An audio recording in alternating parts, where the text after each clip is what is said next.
So, hello, students. আজি আমি পঢ়িব গৈ আছো বায়োফাৰ্টিলাইজাৰ্ছ যেনেকা আপোনালোকে গম পায় যে গুৱাহাটী ইউনিভাৰ্চিটিৰ চিলেবাছত ফ্ৰম থাৰ্ড ছেমিষ্টাৰ আপোনালোকৰ এটা পেপাৰ আছে যেটো আমি স্কিল এনহান্সমেণ্ট পেপাৰ বুলিও কওঁ so' in our course in botany biofertilizer এটা পেপাৰ হয় চ' বায়োফাৰ্টিলাইজাৰ পেপাৰৰ প্ৰথম ইউনিটটো হ'ল আপোনাৰ is related to fertilizer, biofertilizer. So the first topic is a biofertilizer. So আমি আজি biofertilizer বিষয়তে discuss কৰিম. So প্ৰথম আপোনালোকে গম পাব লাগিব that this fertilizer is used in the agriculture field for plant. Okay, আৰু আপোনালোকে গম পায় that plant is self sufficient to produce organic matter. Heti nijar organic matter nije produce kore by using light energy through photosynthesis. Okay, and our second kotha hol that plant external factor upor depend kore, but external factor mane kisuman inorganic nutrient hoy etur upor depend kore. Okay, so এতিয়া inorganic nutrient বা element যিয়ে নকওঁ আমি তো এই এলিমেন্টবোৰ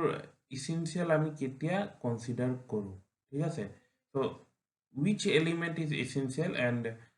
why we consider this element as a essential so এই এলিমেন্টটো essential কিয় হয় প্লান্টৰ কাৰণে ইয়াৰ কাৰণে দুটা ক্ৰাইটেৰিয়া আছে that means যদি এলিমেন্টটো প্লান্ট বডিৰ ভিতৰত না থাকে that means if in its absence plant are unable to complete their normal life cycle যদি এটো এলিমেন্ট প্লান্টৰ বডিৰ ভিতৰত নাথাকে আৰু because of its absence plant নিজৰ normal life cycle to complete কৰিব নোৱাৰিলে তেতিয়া হলে এই এলিমেন্টটো আমি essential বুলি কম ওকে আৰু যদি এই এলিমেন্টটো প্লান্টৰ কিছুমান বহুত ইম্পৰ্টেন্ট কনস্টিটিউয়েন্ট হয় হেটোৰ যদি পাৰ্ট হ'ব পাৰে বা প্লান্টৰ কিবা মেটাবলাইটৰ পাৰ্ট হ'ব পাৰে যদি এবোৰ প্লান্টৰ ইম্পৰ্টেন্ট কনস্টিটিউয়েন্ট পাৰ্টিকল হয় আৰু বা প্লান্টৰ ইম্পৰ্টেন্ট মেটাবলাইটৰ পাৰ্ট হয় then again we'll consider this element as a essential for plant okay so next slide আপোনালোকে চাব পাৰিব that for the normal growth and development মানে প্লান্টৰ growth or development or কাৰণে in general আপোনাৰ 17 টা essential nutrient আছে okay মানে কি 17 টা essential nutrient মানে elements which is required for the normal growth of a plant so এই 17 টা essential nutrient to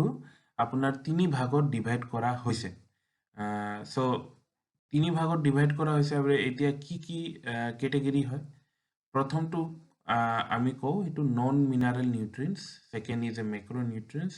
and third one is micronutrients so এতিয়া আমি এই তিনিটা গ্রুপ আমি চাম but generally these two group macronutrients and micronutrients are very important okay so we'll discuss these two first so in our later class we'll discuss this topic okay non mineral nutrients so macronutrients bur ki hoy macronutrients mane এনেকা ধৰণৰ element যেটো আপোনাৰ plant বডিত বেছি এমাউন্টত লাগে these are those elements which are required in large amount in a plant body so উদাহৰণটো হল আপোনাৰ NPK মানে nitrogen ফসফৰাস আৰু potassium okay sorry potassium so এই তিনিটা হল আপোনাৰ এলিমেন্ট এনেকা এলিমেন্ট যেটো প্লান্ট বডিত বেছি মাত্ৰাত লাগে okay so macronutrient to again it is classified into two different part one is known as primary macronutrient যেটো আমি কলো বহুত বেছি এমাউন্টত লাগে আৰু second one is a secondary macronutrient মানে কি primary macronutrient to যিখিনি এমাউন্টত লাগে তাতকে অলপমান কম এমাউন্টত আপনার এইবোৰ এলিমেন্টবোৰ লাগে যেনেকা ক্যালসিয়াম ম্যাগনেসিয়াম এন্ড সালফাৰ এইবোৰ as compared to primary macronutrient এইবোৰ অলপ কম এমাউন্টত লাগে আৰু এটো আমি থ্ৰু সয়েল মানে প্লান্টে এবজৰ্ব কৰি লব পাৰে ওকে থ্ৰু সয়েল তোমাৰ মানে সেকেন্ডাৰি ম্যাক্ৰোনিউট্ৰিয়েন্ট বোৰ প্লান্টে এবজৰ্ব কৰি লয় বাট this macronutrient primary macronutrient sometime plant require this as a fertilizer বা manure okay যেটো আমি naturally পাও বা খাদ যেটো পাও naturally এটো আমি manure বুলি কও আৰু যদি আমি synthetic formত লও তেতিয়ালে chemical fertilizer বুলি কও okay so after the macronutrient we'll discuss about a micronutrient বোৰ কি হয় micronutrients are also an element হেতিও এলিমেন্টস হয় কিন্তু হেতৰ মাত্ৰাটো প্লান্ট বডিৰ ভিতৰত বহুত কম এমাউন্টত লাগে ওকে বহুত বেছি কম এমাউন্টত লাগে আৰু এক্সাম্পলটো হল iron magnesium copper zinc boron molybdenum এনেকা ধৰণৰ এলিমেন্টবোৰ বহুত কম এমাউন্টত প্লান্ট বডিত লাগে or they are also absorbed from the soil okay directly from the soil hetok mane ki as a fertilizer ba manure ami plant nidiu ami supplement no koru plant okay so we'll discuss about a type of fertilizer mane ki fertilizer jodi ami ko tetiale fertilizer dui dhoroner hobo pare generally they are natural aru they can be natural in natural form or it can be man-made okay so man-made to ami synthetic boli kolo okay so natural aru synthetic form ot ami fertilizer ok dekha pao so fertilizer bur ki hoy they are the combination of one or more element which are required for the normal growth and development of a plant okay aru ebur ami je element bur fertilizer hisabot lo ebur ami directly soil oto dibo paru nohole ami গছত direct লিভছত আমি spray কৰিব পাৰো okay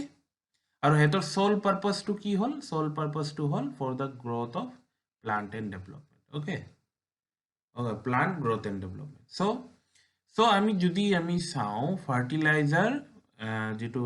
fertiliser হয় এটো fertiliser two আমি চাৰি ভাগত divide কৰিব পাৰো they can be classified into 4 different groups okay one is known as a chemical fertilizer যেটো synthetic form হয় second one is a organic fertilizer manure বুলিও কও third one is biofertilizer and fourth one is a plant growth promotion rhizobacteria ঠিক আছে so এই চাৰিটা বিভিন্ন ধৰণৰ আমি ফাৰ্টিলাইজাৰ দেখিব পাও সো এটো ক্লাসতে আমি হিকিনি লৈকে ৰাখিছো আমি এটো ক্লাসত নেক্সট ক্লাসত আমি টাইপস অফ ফার্টিলাইজার চাম ঠিক আছে chemical fertilizer organic fertilizer biofertilizer and plant growth promotion rhizobacteria এবোৰ গুটেখিনি আমি ভালকে ডিসকাস কৰিম যদি আপোনালোকক এই ভিডিওটো ভাল লাগিছে আৰু যদি ইনফৰমেটিভ লাগিছে কাইন্ডলি আপোনালোকে মোৰ চেনেলটো সাবস্ক্ৰাইব কৰিব পাৰে আৰু মই এনেকা ধৰণৰ ভিডিও দি থাকিম আৰু গুটে সিলেবাসটো হেক কৰিম ইন এ ভিডিও সিৰিজ সো যদি আপোনালোকে বিচাৰে ভিডিওটো পাই থাকিব বুলি কাইন্ডলি সাবস্ক্ৰাইব কৰিব আৰু বেল আইকনটো প্ৰেস কৰি দিব সো দ্যাট আপোনালোকে নোটিফিকেশন পাই যাব নেক্সট ভিডিও যেতিয়াই মই দিম দেন ওকে শেয়ার কৰিব এই ভিডিওটো নিজৰ ফ্ৰেণ্ডৰ লগত বাই বাই